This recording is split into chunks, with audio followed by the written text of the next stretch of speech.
Las campañas de saturación mediática previniendo al mundo acerca de un cambio climático que incendiaría el planeta e inundaría las costas dan la impresión que son reacciones colectivas que reflejan una vieja historia de dogmatismo religioso disfrazado de ciencia.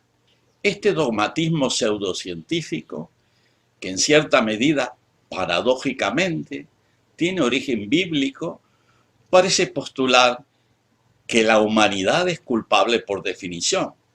O sea, nacimos con culpa. Y por supuesto, dado que somos culpables, solo por no haber nacido humanos, siempre hay que buscar algún motivo para justificar esa supuesta culpabilidad.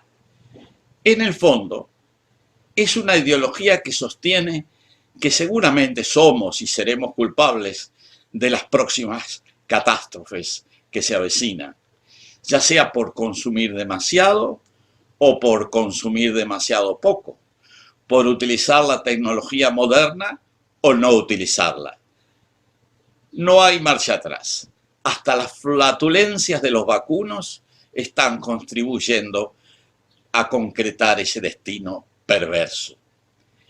Aunque parezca mentira, en este caso, los orates de las burocracias mundiales y académicas terminaron adjudicando la culpa al CO2, al dióxido de carbono.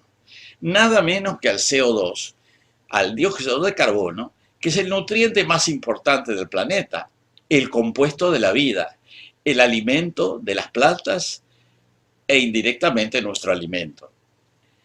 No solo esta nueva religión disfrazada de ciencia y con las falsas banderas del ambientalismo, diría más bien el pseudoambientalismo, transformó al dióxido de carbono en el objeto de nuestras culpas. Y además termina adjudicándole el carácter de contaminante.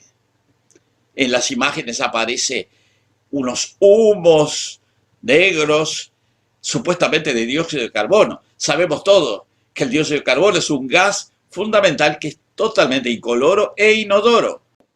Un gas completamente transparente que forma parte de nuestras funciones respiratorias y se le presenta disparatadamente como unos negros despedidos de malevolentes chimeneas industriales, ignorando las bases mínimas de la física y de la química. Es el colmo del absurdo. No sé si los seres humanos como especie somos culpables de algo, y ni siquiera sé si la culpa como tal existe en el mundo natural, pero lo que sí sé que nuestra hipotética responsabilidad en el incremento del CO2 en la atmósfera está invirtiendo los términos de la realidad. El alarmismo debería más bien enfocarse en esta obsesión mediática para imaginar futuras catástrofes como forma inconsciente de justificar los viejos dogmatismos religiosos, ahora disfrazados de ciencia, que impregnan los monoteísmos históricos.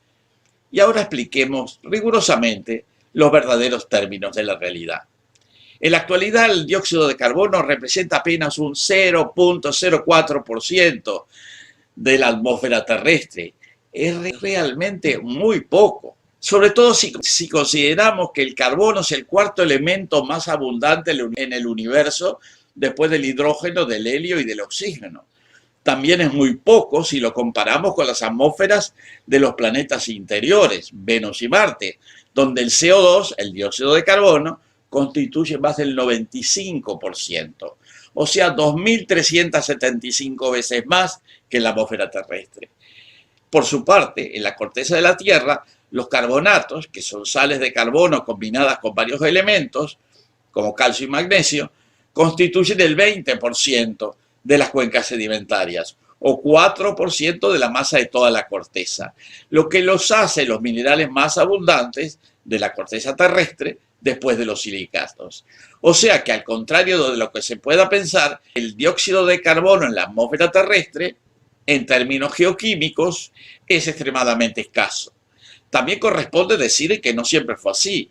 Originalmente, hace 4.500 millones de años, el CO2 era el gas predominante en la atmósfera terrestre primitiva, probablemente con niveles superiores a 95%.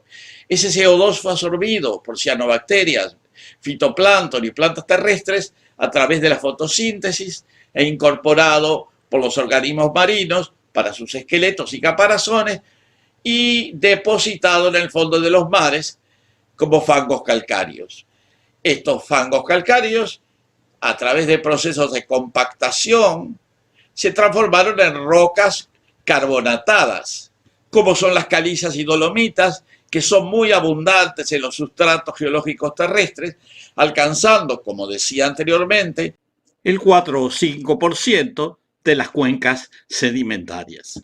Esta disminución perjudicó a los organismos fotosintéticos, las cianobacterias, que son las más primitivas, las algas pluricelulares y las plantas en general, que debieron adaptarse a niveles extremadamente bajos de CO2.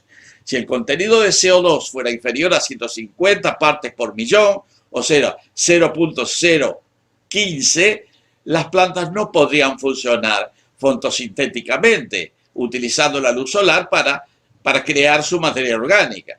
O sea, que 150 partes por millón de CO2 es el mínimo para la vida vegetal. No queremos que el nivel de CO2 disminuya por debajo de ese mínimo, porque terminaría afectando toda la vida en la Tierra. Combatir el aumento del CO2, que hay que insistir, continúa siendo muy marginal, apenas el 0.04%, aparece como una reacción alarmista absurda que no se basa en los datos de la realidad. Uno se pregunta, ¿a qué se debe esta disparatada reacción de algunas élites académicas y políticas contra el CO2? Esa es la pregunta. Ese aumento, muy menor, y como decía, marginal del CO2, puede producir o está produciendo calentamiento global, supuestamente.